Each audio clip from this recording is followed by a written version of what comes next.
ఇంకెన్నాళ్ళు రెంటింట్లో ఉంటాం? సొంత ఇంటి కలను నెరవేర్చుకుందాం. Suman TV biggest property expo October 18th, 19th HSCC Novotel Hyderabad. ఇప్పుడే ఫ్రీ ఎంట్రీ కోసం కాల్ చేయండి.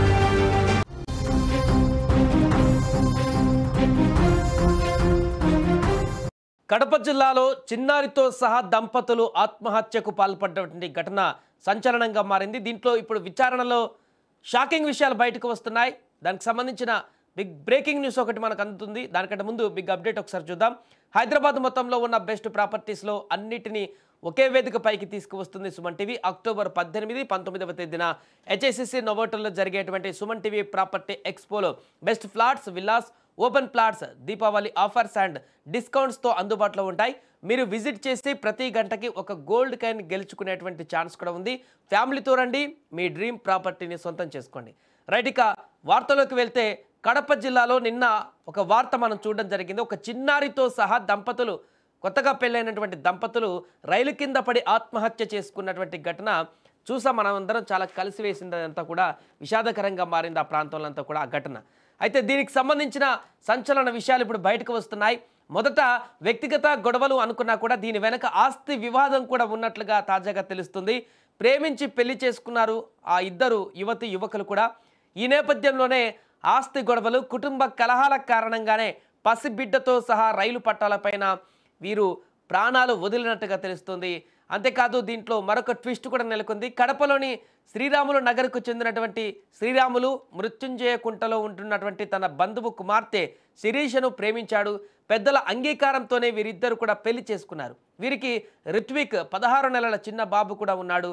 అయితే శ్రీరాములు తన తల్లిదండ్రులు, నానమ్మ, తాతయ్యలతో ఉమ్మడి ఇంట్లోనే నివాసం ఉండేవాడు. అయితే శ్రీరాములు ప్రేమ పెళ్లి చేసుకోవడం వల్ల కుటుంబంలో గొడవలు మొదలయ్యాయని చెబుతున్నారు. ముఖ్యంగా ఆస్తి పంపకాల విషయంలో డైలీ అంటే ప్రతిరోజు కూడా గొడవలు జరుగుతుండేవట. దీనికి తోడు శ్రీరాములకు మద్యం తాగేటువంటి అలవాటు కూడా ఉంది. ఈ మత్తులో అతను మరింత ఎక్కువగా గొడవ పడేవాడు. ఈ గొడవలే వారి జీవితానికి ఎండ్ కార్డు పడేలా చేశాయంటూ కూడా అక్కడున్న వారు చెప్తున్నారు. రైట్, ఇక ఆదివారం రాత్రి కూడా శ్రీరాములు మద్యం సేవించి ఇంటికి వచ్చాడు.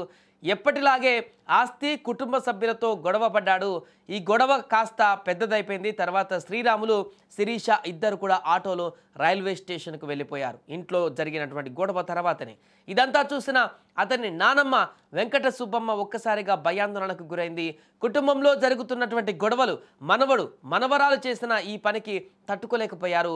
ఆమెకు వెంటనే గుండెపోటు వచ్చి ఇంట్లోనే అక్కడికక్కడే మరణించారు. అయితే ఈ రైలు పట్టాల వద్దకు వెళ్ళి దంపతులు చిన్నారితో సహా ఆత్మహత్య చేసుకోవడానికి ముందే వారి యొక్క నానమ్మ ఆల్రెడీ అంటే అంతకుముందే ఇంట్లో గొడవలయ్యాయి కాబట్టి, గొడవల్లో తీవ్రమైనటువంటి ఉద్రిక్త పరిస్థితులు ఏర్పడ్డాయి కాబట్టి ఆ యొక్క గొడవలే మనస్తాపానికి గురి చేసి వాళ్ళ నానమ్మను గుండెపోటు వచ్చి మరణించేలాగా చేసింది.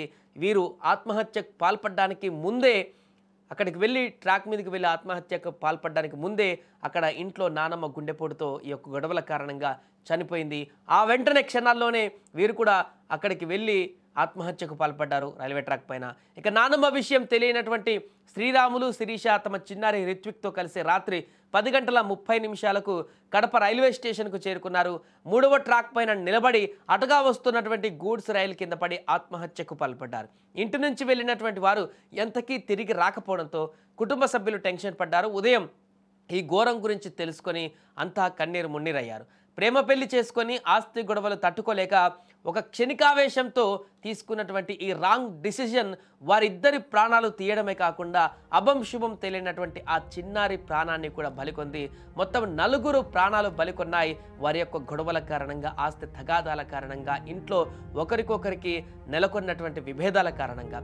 ఇలాంటి పరిస్థితులలో ఒకే కుటుంబానికి చెందినటువంటి 4 ఒకే రోజు ఒకే సమయంలో చనిపోవడం అనేది చాలా దిగ్భ్రాంతికి గురి చేసేటువంటి అంశంగా మారింది. అక్కడ ఉన్నటువంటి స్థానికులందరినీ కూడా కన్నీటి పర్యాంతానికి గురి చేస్తుంది. ఎన్ని గొడవలు ఉన్నా, ఎన్ని ఆస్తి తగాదాలు ఉన్నా కూడా అవి సద్దుమణుగుతాయి. కూర్చొని మాట్లాడుకుంటే సెటిల్ అయిపోతాయి. 4గురిని పిలిపించి మాట్లాడుకుంటే దానికి ఒక పరిష్కారం దొరుకుతుంది. కానీ అలాంటి పరిష్కారం కంటే ముందే క్షణికావేశం అనేటువంటి ఒక ఈగో ఇది ప్రాణాలన్నీ ఏ రకంగా బలి తీస్తుందనే దానికి మరొక ఉదాహరణగా వీరి యొక్క మరణాలు మనకు కనిపిస్తున్నాయి.